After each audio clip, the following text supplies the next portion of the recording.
Next, I want to do lateral flexion with clinician overpressure and lateral flexion mobilization. So what you're going to do is you're going to take one hand.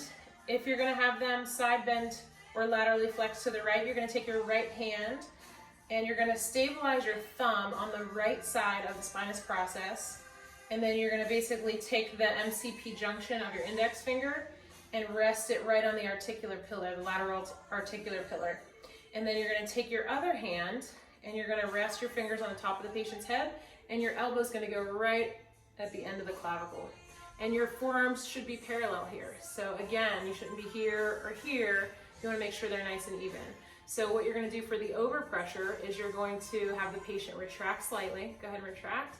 And then I want you to bend your head that way. And you're going to apply, once they get to end range, you're going to apply a counter force with both. So you're going to push here, and you're going to push with your thumb into that spinous process to give that overpressure. And come back to neutral. So go ahead and retract slightly. Then you're going to side bend to the right. And then you're going to give an overpressure. Does that feel okay? Okay, go to one more time.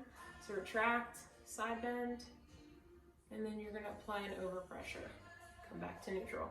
So that's the clinician overpressure. To do the mobilization, you're supposed to retract them, but I always have them do the retraction themselves, and then I side bend them, or I laterally flex them. The hand placement's the same, so you're going to go ahead and you can change the level. So if you think it's a high cervical issue, you can bring your hand up a little bit higher, or you can kind of just rest it right here.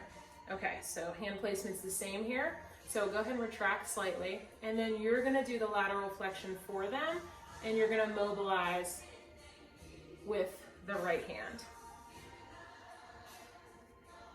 Okay, retract, and I'm going to side bend him, and then I'm going to apply the mobilization with my right hand. Okay, go ahead and come back up. So that is your lateral flexion with clinician overpressure and the lateral flexion mobilization.